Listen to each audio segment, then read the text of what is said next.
Olá, nós vamos dar continuidade nesse vídeo, né, à nossa reflexão sobre espaços e modalidades da crítica literária, falando hoje sobre crítica acadêmica, né, sendo que no vídeo anterior nós tratamos basicamente da crítica jornalística. Então vamos tentar, ao longo dessa exposição, fazer alguns contrapontos, algumas comparações em relação a essas duas modalidades de crítica literária, tentando diferenciá-las e, ao mesmo tempo, mostrar ali alguns pontos de contato possível entre elas. Além de muitos outros fatores, né, a importância dessa aula sobre crítica acadêmica, ela reside no fato óbvio de que nós estamos numa universidade, né? O nosso contexto de trabalho é o contexto acadêmico, né?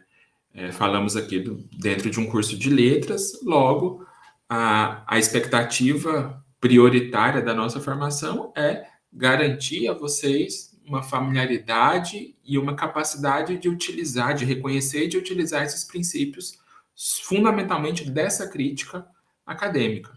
Daí a importância da gente entender com muita clareza quais são os seus procedimentos, como ela funciona, como é a sua linguagem, esse tipo de questão, né? Obviamente, a nossa formação também se interessa por aquela perspectiva que nós falamos na aula anterior, né, de uma abordagem mais expansiva, né, para o público em geral. No entanto, o nosso foco prioritário é nessa concepção crítica que nós vamos comentar hoje. Contextualizando rapidamente o histórico do desenvolvimento dessa crítica acadêmica, vale a gente pontuar que ela também emerge no século XIX. Há um movimento muito voraz de valorização da ciência ao longo do século XIX. Essa é uma característica importante desse século. Não à toa vai ser o século do positivismo, né? Essa convicção quase que alucinada no progresso científico gradual, constante, que vai nos levar invariavelmente a um futuro melhor, tanto em termos tecnológicos, mas também morais, econômicos. Essa confiança que vai ter no positivismo o seu emblema mais exagerado, mas que aparece em outras perspectivas filosóficas do período, vai ser a tônica do século XIX. E isso vai gerar muitas áreas de conhecimento, né?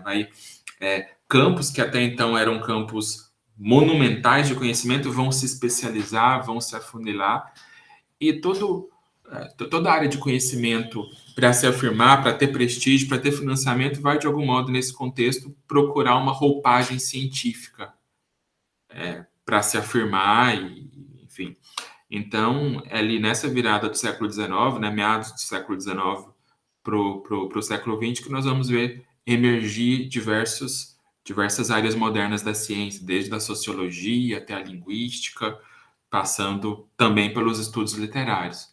É quando vai se reivindicar a necessidade de olhar para a literatura com uma perspectiva científica. Okay? Esse estatuto científico dos estudos literários, ele vai atravessar toda essa nossa aula de hoje e provavelmente as próximas em que vocês vão apresentar os trabalhos de vocês, ok? Vou tentar comentar com vocês hoje o que seria esse estatuto científico, o que é ciência quando nós falamos em crítica literária. É uma questão bastante intrigante, complexa e escorregadia. Vamos chegar lá depois. Bom, então há esse movimento geral, né, desse prestígio da ciência e essa necessidade que muitas áreas vão buscar de se afirmar enquanto disciplina acadêmica, científica, que vai gerar, como eu disse, essas diversas áreas ali que vão surgir no século XIX, e isso vai se prolongar no século XX, né, esse prestígio científico, a ciência como uma espécie de única explicação socialmente aceita para explicar os fenômenos que compõem a nossa realidade. No pós-Segunda Guerra Mundial, isso vai ser profundamente revisto. A gente sabe que a Segunda Guerra Mundial, o poder de destruição dela vai ser construído cientificamente.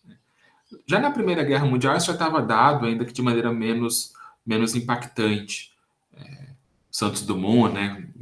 O desgosto dele ao ver que o avião que ele ajudou a inventar, que foi o primeiro voo tripulado, era utilizado para jogar bombas, né? Então já é algo marcante na Primeira Guerra Mundial, essa sensação de que a tecnologia, o avanço científico não necessariamente levaria a um lugar melhor, como acreditavam, né, muitos ideólogos lá do século XIX.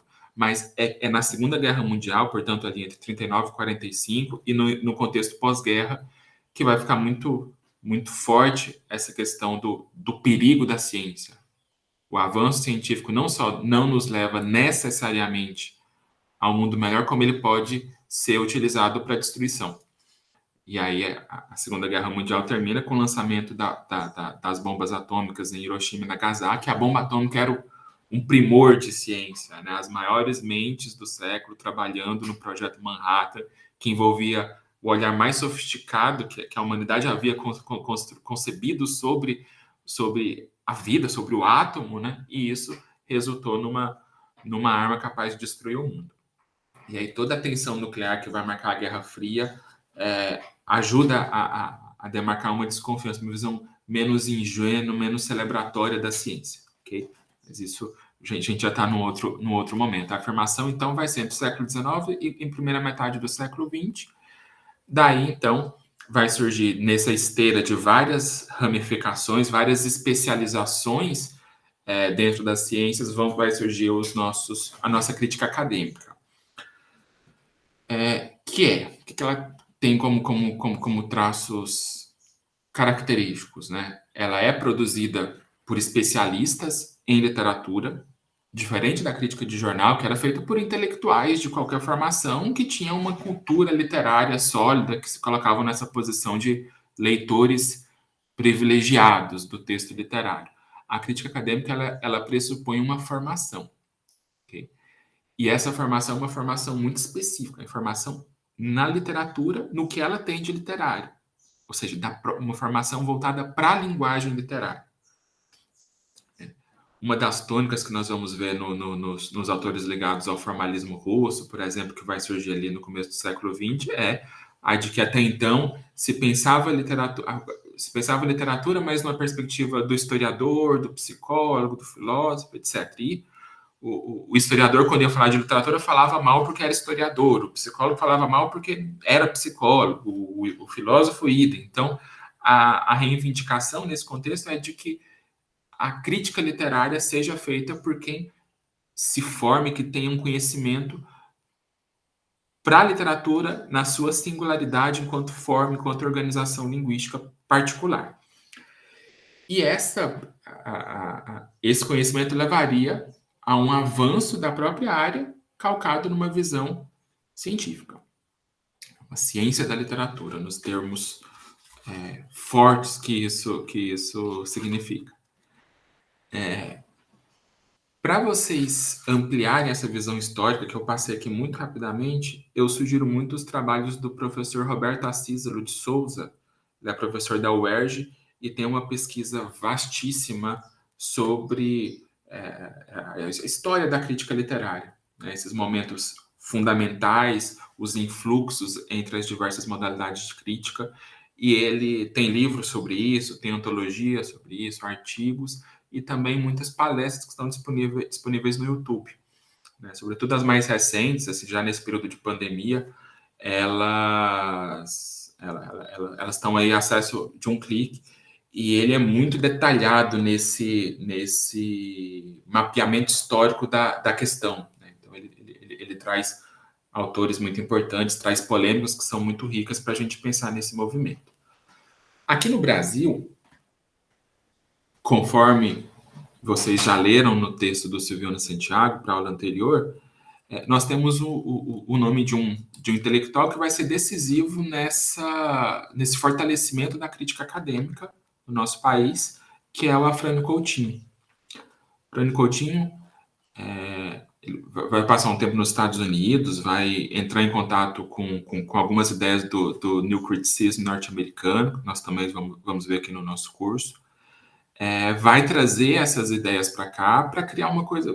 Não é necessariamente um adepto do New Criticism, mas ele vai propor também uma nova crítica brasileira, essa ideia da inovação, da transformação da crítica. Vai ser uma bandeira importante do Afrânio Coutinho, embora ele não reproduza inteiramente os argumentos lá dos pensadores lá dos Estados Unidos. Mas a ideia dele é também de renovar a crítica, dando a ela, né, um enfoque mais científico, mais acadêmico. Eu vou compartilhar com vocês rapidamente uma citaçãozinha dele, só para ficar bem clara essa ideia que ele desenvolveu. É o seguinte. Ele diz, né? Isso é o Afrânio Coutinho. Em reação contra essa ultrapassada abordagem, que é a abordagem da imprensa, a abordagem jornalística da crítica, ele propõe, né? O movimento contemporâneo de teoria da crítica inclina-se para fazer a mirada da crítica dirigir a sua visão armada, como diria Coleridge, para a obra em si e analisá-la em seus elementos intrínsecos, precisamente os que lhe comunicam especificidade artística. Por isso, defendo, ele diz, né, a crítica intrínseca, egocêntrica, operocêntrica, verdadeiramente estética, literária, poética, científica, para o estabelecimento da qual, em termos técnicos e autônomos, propendem as mais sérias contribuições dos maiores críticos contemporâneos. A minha versão aqui é de 2008, mas o original é da década de 60, tá bom? É bem anterior. Propõem as mais sérias contribuições dos maiores críticos contemporâneos de todos os idiomas, em oposição à crítica extrínseca, historicista, biográfica, impressionista, financiada direta ou indiretamente por interesses do mercado livreiro, praticada atualmente pelos nossos jornais. Então, lá no final da década de 50, o Coutinho traz essas ideias e ele vai militar realmente, não só pela consolidação dos cursos de literatura, dos programas de pós-graduação, principalmente nas universidades brasileiras, especialmente no Rio de Janeiro, que é onde ele atuava, mas também militar contra essa crítica jornalística que ele vê como pobre, como frágil. Daí ele fazer um contraponto entre as duas que é mecânico, né? Aqui é bem direta essa oposição. Uma é o que a outra não é. Então ele defende uma crítica acadêmica, intrínseca, ou seja, que se volta para os elementos internos da obra literária, que se volta para o texto em si, por isso ela é egocêntrica também, ela coloca essa unidade do texto no centro dos seus procedimentos, ela é operocêntrica, portanto, os elementos operacionais, metodológicos, também são valorizados agudamente nessa perspectiva, verdadeiramente estética, literária, poética e científica. Então, essa é o modelo de crítica que ele defende, que nós vemos aqui, definimos como crítica acadêmica, que se oporia à crítica dos jornais, que ele vê como extrínseca. Se uma é intrínseca, vai para dentro do texto, nos seus elementos internos, a crítica jornalística seria extrínseca, ela vai para fora, né? Ela traz informações que são informações externas ao texto. Ela se preocupa menos com a sua unidade constitutiva e mais com os elementos que são contextuais, históricos, biográficos, né? Uma crítica impressionista e não científica, a oposição aqui entre os dois termos. Ela não tem autonomia, porque ela é financiada direta ou indiretamente por interesses do mercado livreiro. O crítico ganha do jornal, o jornal tem interesses econômicos, o crítico precisa ser lido, então ele precisa utilizar ali uma linguagem que seja atraente. Então, antes do seu compromisso intelectual, ético, parece estar essa necessidade de manter seu emprego, né? Então, essa vulnerabilidade econômica faz com que o jornal seria, nessa perspectiva, um lugar que não é tão saudável e adequado para o exercício da crítica. Então, ele contrapõe essas duas, tomando partido, obviamente, aqui, a crítica acadêmica. E ele vai ser razoavelmente bem sucedido nessas bandeiras que ele vai travar. É um momento forte, o momento de atuação da Afrânio Coutinho, de fortalecimento dessa crítica nas universidades. Os primeiros programas de pós-graduação vão ganhar força, publicações coletivas, ele vai ser um mentor importante.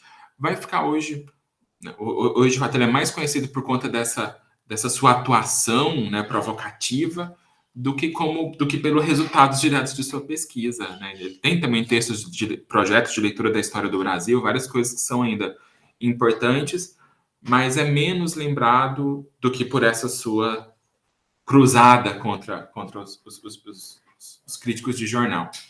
E estamos juntando dois fatores. Primeiro, o desinteresse cada vez maior dos jornais pela literatura, processo de desliteraturização que o Silviano Santiago comenta no texto. Então, há menos espaço nos jornais para se falar sobre literatura e, ao mesmo tempo, a emergência da universidade. A universidade vai crescendo lentamente, né, da década de 50 para cá, mas vai se desenvolvendo, vai ganhando força e vai atraindo muita gente que trabalha com a literatura. Até nessa virada já para o século XXI, né, momento mais, nossa contemporaneidade mais próxima, a crítica universitária deixa de ser aquele panteão das críticas, os jornais como aquela visão mais democrática e mais geral, e a universidade como encastelada no seu panteão. Isso se inverte no século XXI, já que a gente vai ter muitos cursos de letras, muitos programas de pós-graduação e pouco espaço no jornal. Então, assim, hoje a crítica acadêmica ela é muito mais plural, né, muito mais descentralizada regionalmente no país do que a crítica de jornal. E muito mais numerosa.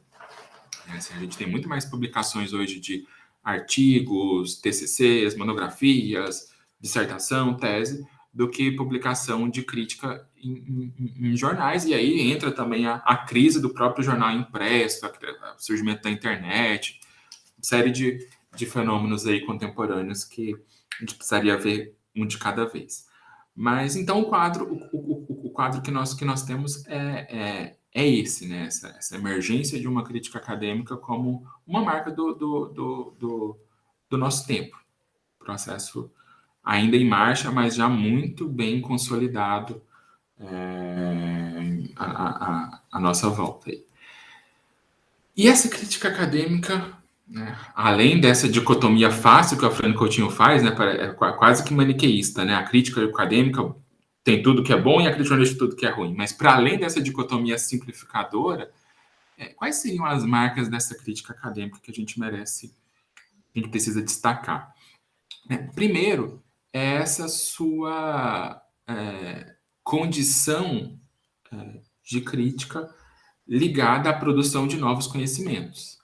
Então, ela abandona, de fato, aquele caráter mais impressionista, mais imediatista, de dialogar com o leitor para valorar uma obra literária e assume uma dimensão mais analítica, voltada para uma leitura que se quer mais duradoura, né? Que não se esgota no momento em que ela é lida, né?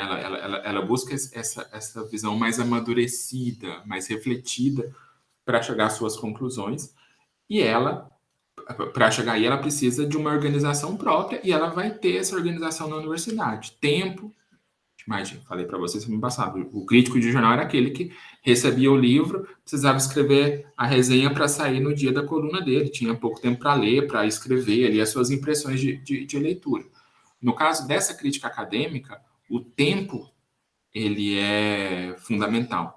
A crítica acadêmica ela pede, ela demanda esse tempo para amadurecer e, na medida do possível, com também muitas variações, a universidade seria o espaço adequado para esse tempo.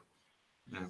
Daria esse tempo. Hoje a gente tem muita pressão, essa questão de publicação, o professor precisa publicar muito para seguir na carreira, a competição, toda essa nuvem neoliberal que chega na universidade também é muito forte, mas obviamente nem se compara com o ritmo do que era o ritmo do crítico de jornal na década de 50, né? Aquela coisa industrial. A gente ainda tem um tempo de depuração maior. E também outra marca forte é o público leitor. Essa crítica acadêmica, ela é voltada primordialmente para os pares, então, para outros estudiosos da literatura.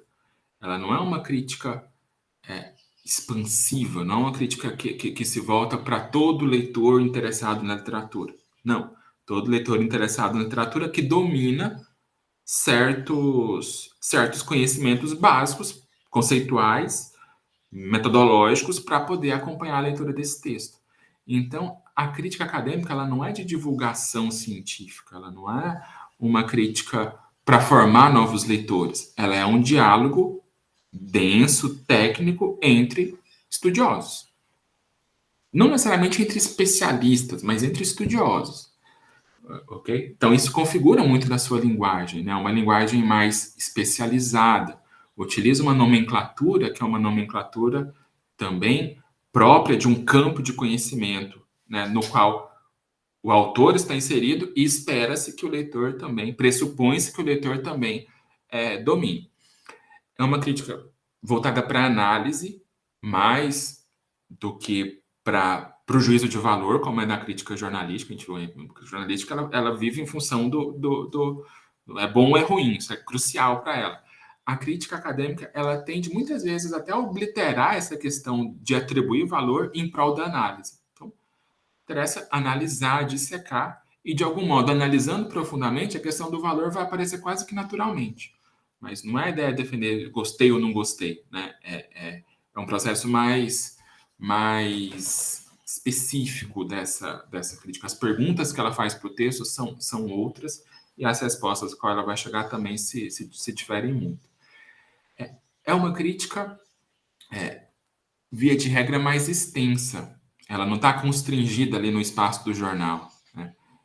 E ao tempo para ela ser elaborada para sair no jornal da semana, né? Então, há um tempo de depuração maior do texto e, portanto, o texto ele se desdobra mais, ele é mais detalhado, ele tem condições de aprofundar, de verticalizar mais a sua análise.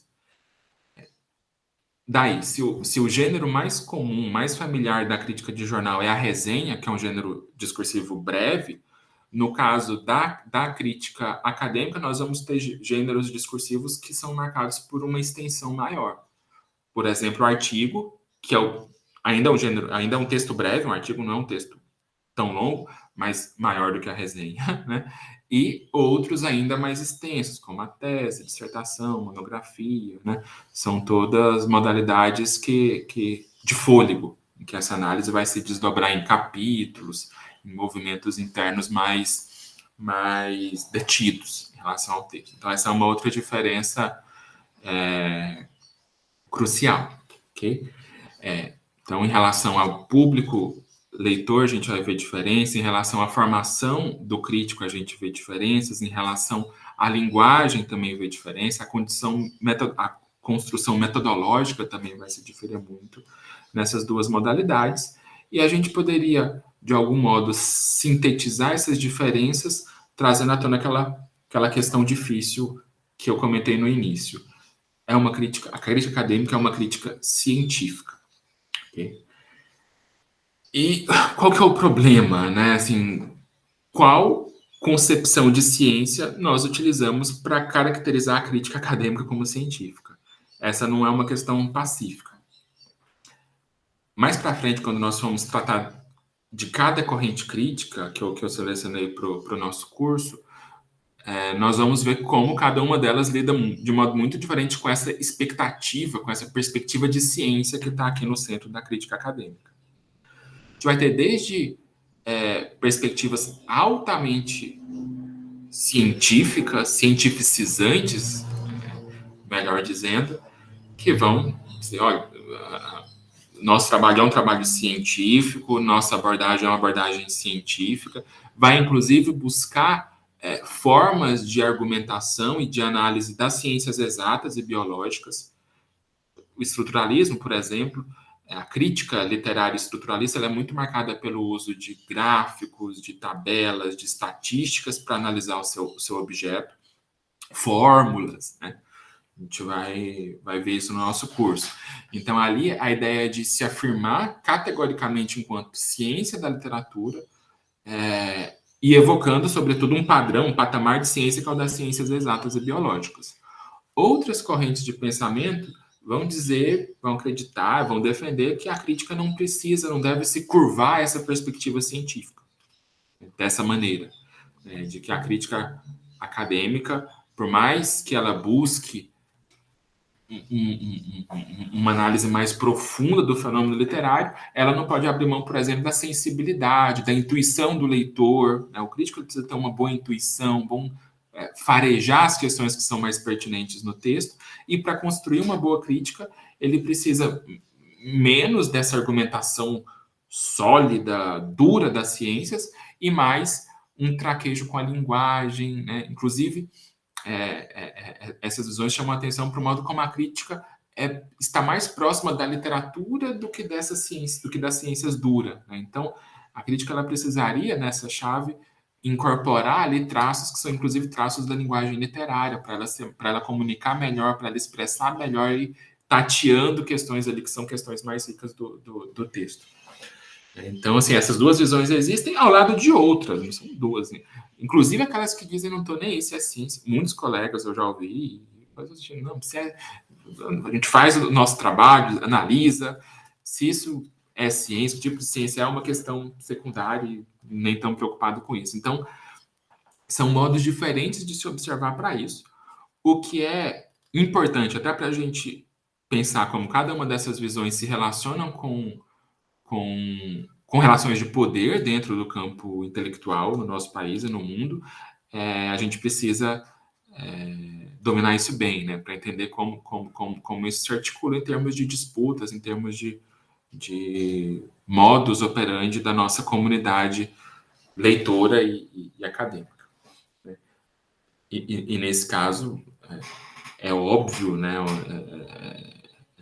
é muito evidente de que ciência e crítica literária parecem, para o senso comum, coisas completamente irreconciliáveis. A gente imaginar cientista, a gente vai imaginar o cientista, aquela figura, o estereótipo do cientista ainda com jaleco branco, fazendo ciências biológicas, ou a figura do Einstein lá, fazendo física, aquela coisa. Essa é a imagem do cientista.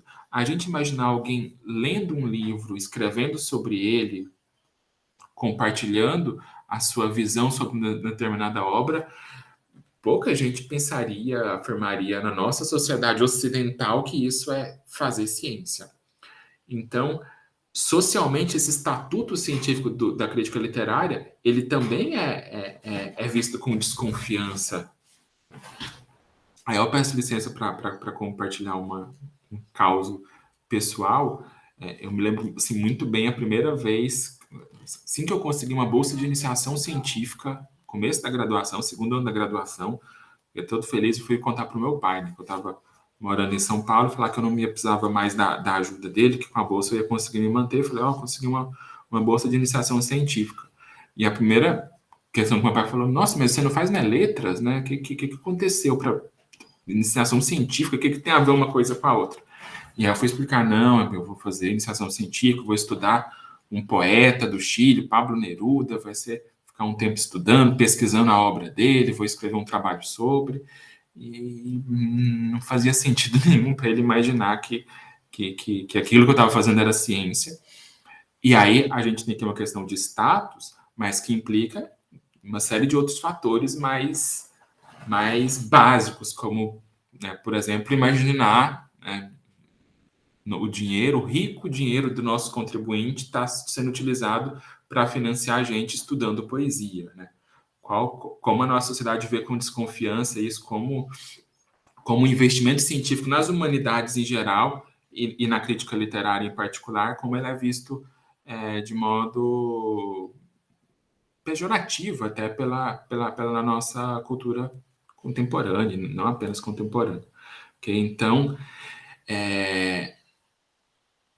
ao reivindicar a ciência, nós temos que ter clareza de que o paradigma de ciência que é dominante, ele estabelece uma relação muito conflituosa com as ciências humanas e com a crítica que nós estamos aqui comentando.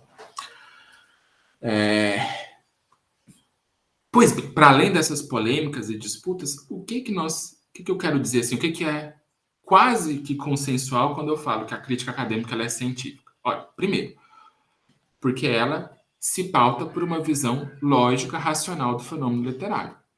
Okay? Esse é um primeiro ponto incontroverso. Né?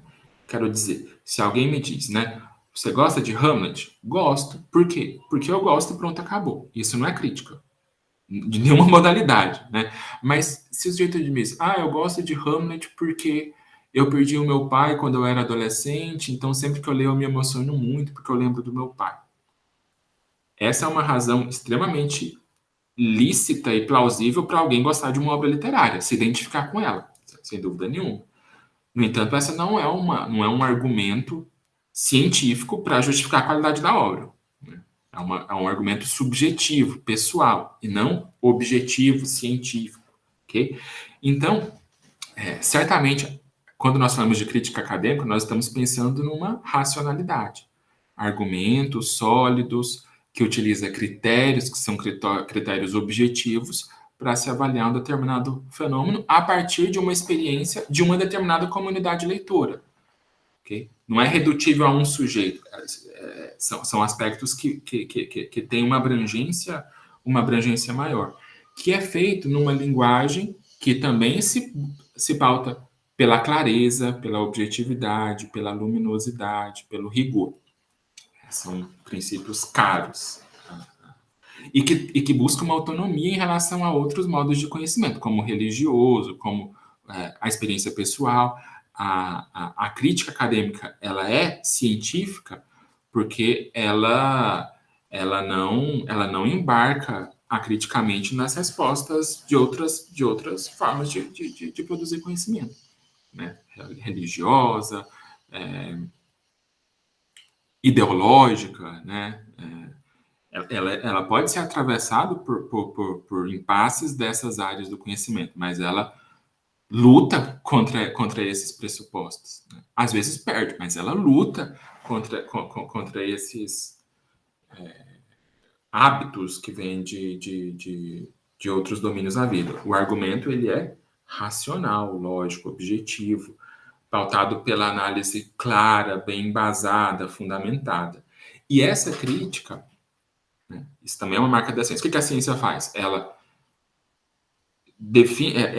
lida com um problema, método científico, né? Aula zero de método científico.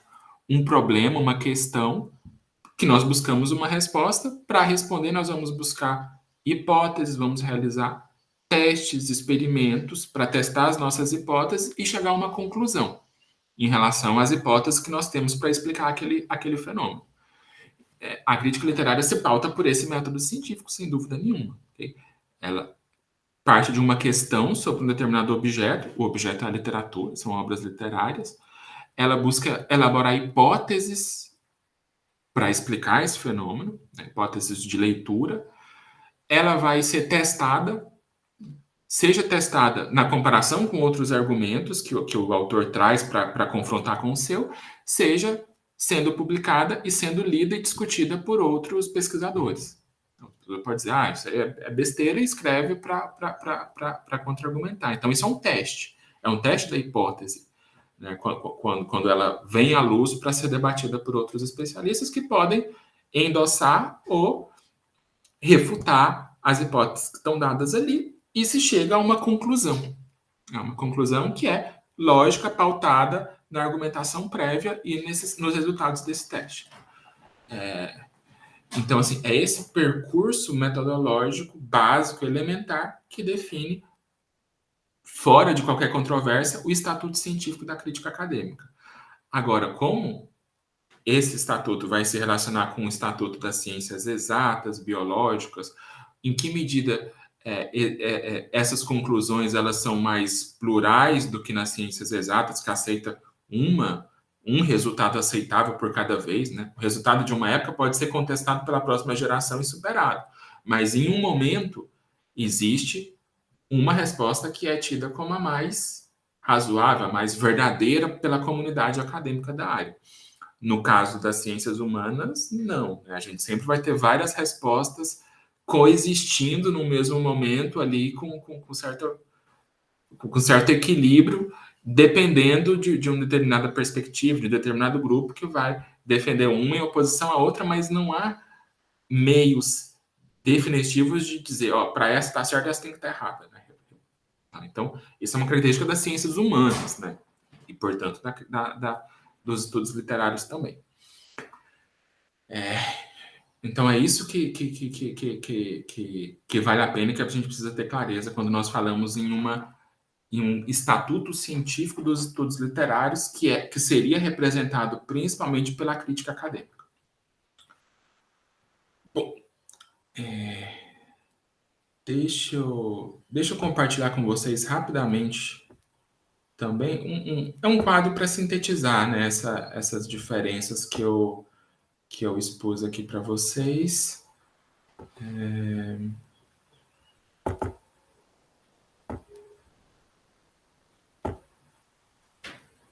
Bem didático, bem esquemático.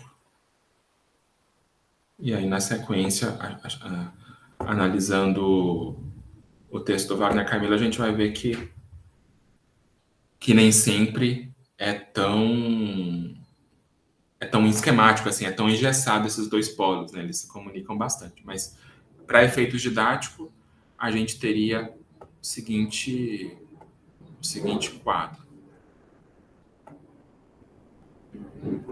Em relação ao espaço de produção, né, a gente teria uma crítica jornalística que é veiculada em jornais e revistas, principalmente, né, meios da imprensa, enquanto a crítica acadêmica é publicada por meios universitários, revistas acadêmicas, portais de teses, livros. O espaço principal é o espaço acadêmico, enquanto no jornal o espaço é o espaço da imprensa. Os principais gêneros, no caso da crítica jornalística, a resenha, que nós comentamos na última aula, mas também artigos e ensaios. No caso da crítica acadêmica, artigos, mas também livros, dissertações, teses e ensaios. Pensando na formação do autor, a crítica de jornal pressupõe um autor com uma formação humanista em sentido amplo, um intelectual, um erudito, independente da sua área de formação, da filosofia, do direito, da medicina, né? Tivemos grandes críticos que eram médicos aqui no Brasil. Então, o que base é uma formação humanística. Enquanto, para a crítica acadêmica, uma especialização voltada nas ciências da linguagem. Né? Alguém formado com foco na linguagem literária. Como que é a linguagem dessas críticas, né? A linguagem jornalística ela busca ser expansiva, atraente, acessível a um público leitor muito diversificado, com diferentes interesses, diferentes níveis de formação, diferentes níveis de familiaridade com a literatura e com a crítica literária. Então, nesse sentido, ela é expansiva. Já a linguagem da crítica acadêmica é uma linguagem mais especializada, que se pauta numa terminologia própria, e, por extensão, o público leitor, né, de uma vai ser pessoas interessadas na literatura, na arte em geral, né, leitores que têm interesse, enquanto, para a crítica acadêmica, leitores mais experientes e que têm uma formação prévia, um domínio dessa terminologia que essa crítica utiliza, uma terminologia que é mais técnica. Em termos metodológicos, a crítica jornalística vai primar por uma leitura que é mais impressionista, que é mais subjetiva, enquanto a acadêmica, uma perspectiva que é mais científica, marcada pelo rigor, pela objetividade. A crítica jornalística vai primar principalmente pela avaliação do texto, dizer se uma obra é boa ou é ruim, enquanto a crítica acadêmica vai primar pela análise detida, exaustiva da obra literária. Ela é mais analítica e uma é mais avaliativa, impressionista. E o corpus? A crítica de jornal vai tratar principalmente de obras contemporâneas, lançamentos recentes, diante do qual eles vão se posicionar e comentar. Enquanto a obra a crítica acadêmica vai trabalhar mais com obras consagradas, com obras canônicas. Inclusive porque é, é muito difícil tratar de obras contemporâneas, porque elas ainda estão no processo, né? Os autores ainda estão escrevendo, a gente precisaria de um distanciamento para fazer juízos mais assertivos sobre essas obras. Então, houve uma tradição assim muito forte dentro da crítica acadêmica de se evitar tratar do contemporâneo. Hoje isso não é assim, a gente tem uma crítica acadêmica muito forte voltada para a contemporaneidade, mas ainda há a identificação dessa dificuldade, né? Precisa muita cautela, porque o contemporâneo é aquilo que está. O Agamben tem um ensaio muito conhecido sobre isso. Né? O contemporâneo é o que está em processo, é o que está naquele turbilhão de nuvens ali que dificulta a nossa percepção. Por isso, há uma tendência na crítica acadêmica em lidar com obras diante das quais nós temos um distanciamento maior para poder justamente chegar a conclusões mais sólidas a respeito delas. Certo. Fechando esse, e aí para finalizar, nós vamos observar isso no texto do Wagner Camilo. Como eu falei para vocês, né? Wagner Camilo é professor da USP hoje, um grande estudioso da poesia brasileira, estudioso do Drummond, do romantismo brasileiro, poesia moderna e modernista do Brasil. E essa é a tese de doutorado dele, defendida em 1999. O título é Da Rosa do Povo à Rosa das Trevas, e depois foi publicada também em livro. Acabei não pegando o livro para mostrar para vocês, mas está também em livro, uma edição revista, né? Muda-se, o subtítulo mudou no livro, coisas assim, mas é basicamente o mesmo texto. Então, é uma tese acadêmica, né? Sobre o Drummond. E o que nós vamos ver aqui? Primeiro, daquelas marcas acadêmicas que nós comentamos, a primeira delas aqui é, claro, o gênero é uma tese, é um gênero longo, um texto muito extenso. Eu selecionei para vocês a introdução e um primeiro partezinha do primeiro capítulo, né? Um pouquinho do primeiro capítulo. A tese tem 190 páginas, se não me engano, o livro tem um pouco mais do que isso. Então, é um texto de fôlego, um texto denso, minucioso, né, que desdobra o seu objeto em diversas nuances, dialoga com muitas perspectivas teóricas, enfim, é uma obra muito detida, uma análise muito detida da poesia do Drummond. E, obviamente, foi feita em alguns anos. Ela é resultado de uma pesquisa que foi realizada ao longo de... Assim, nossa pesquisa é sempre o resultado da vida toda, né? A gente aproveita tudo que a gente fez ao longo da vida, mas o período que o autor teve para pesquisar e escrever esse trabalho, ele gira ali entre 4 e 6 anos para chegar a esse resultado final. Então, tem tempo para ler, pesquisar, amadurecer as ideias, escrever, revisar, depurar o texto. São marcas fundamentais aqui do texto acadêmico.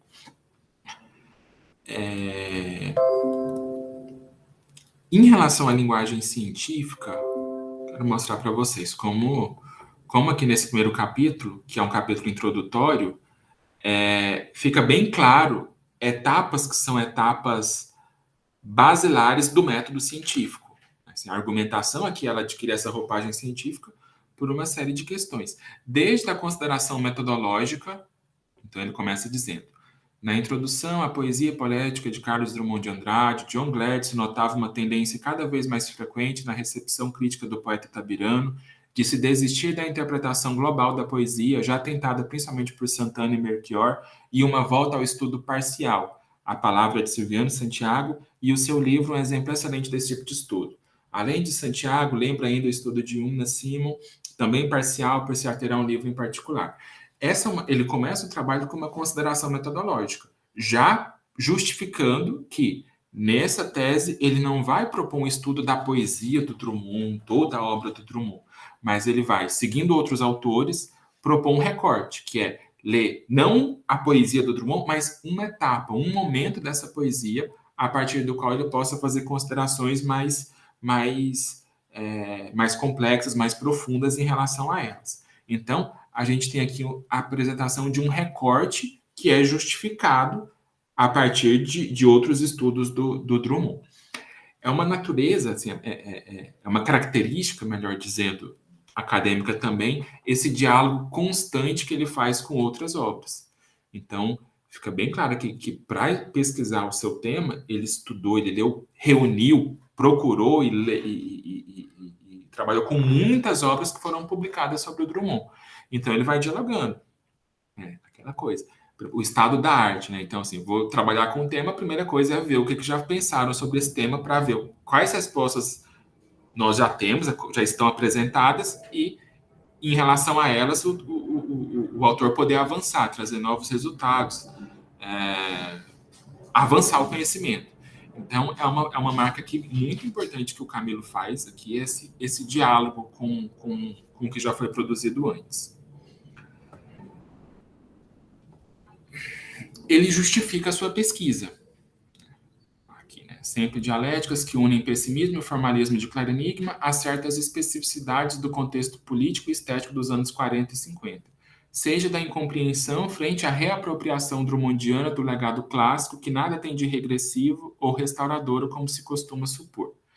Em contrapartida, os raríssimos intérpretes que chegaram a observar devidamente algo nesse sentido não aprofundaram de forma satisfatória a ponto de dispensar novas investidas críticas. Justificativa é um item de todo projeto científico, né? E quando a gente fala em estudos literários, o pessoal tem muita dificuldade. Mestrado, doutorado, o pessoal está escrevendo projeto, tem dificuldade de escrever, justificar a sua abordagem. E aqui o Wagner Camilo justifica de maneira assim, muito singela, mas muito pertinente. Olha, tem uma questão aqui que é essa: como ler, como interpretar essa classicização da poesia do Drummond num certo momento da sua trajetória. E ele diz: o tema já foi colocado por alguns intérpretes, mas ninguém aprofundou o tema, né? E é importante avançar, é importante investir nesse tema. Por que ele pode dizer que ninguém abordou satisfatoriamente o tema?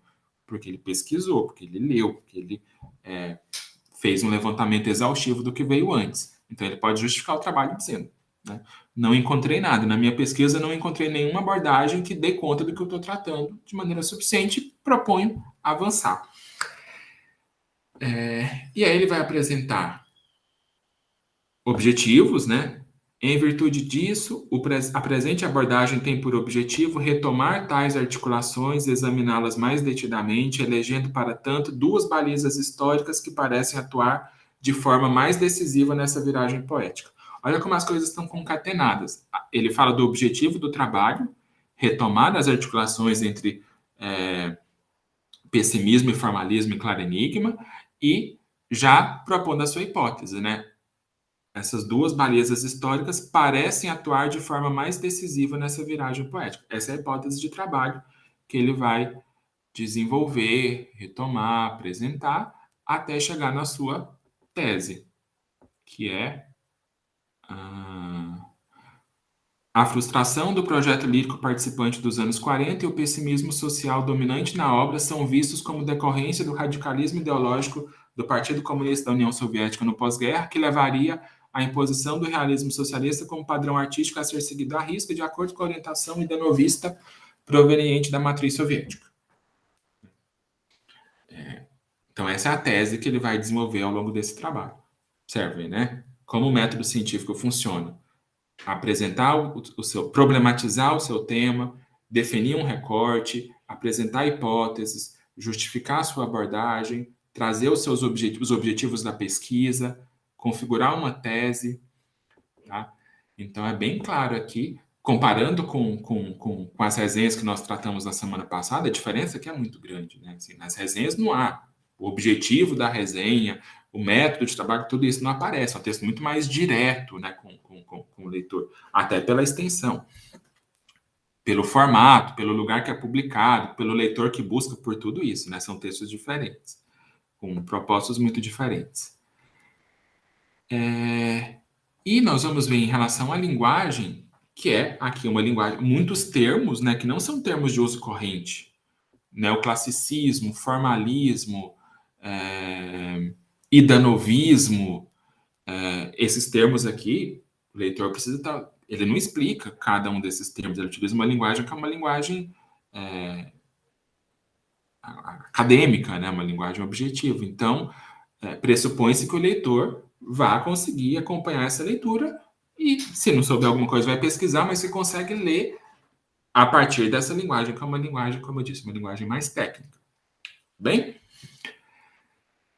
Isso vai aparecer nas citações, ele utiliza muitas citações ao longo do texto, menos nesse início, mais no próximo capítulo, né? Ele cita muito, citações é uma marca do texto acadêmico, notas de rodapé explicando, referenciando os aspectos que ele comenta, ok? Então, seriam outras características dessa linguagem acadêmica.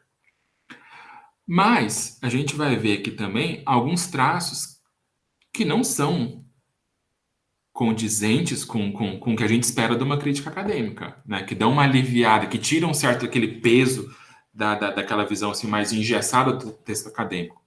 Por exemplo, aqui, né?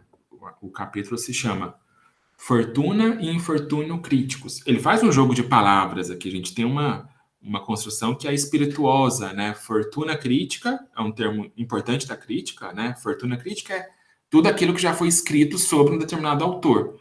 Então, quando eu vou fazer o levantamento da fortuna crítica, eu vou atrás de tudo que os críticos escreveram sobre determinado escritor ou sobre determinada obra.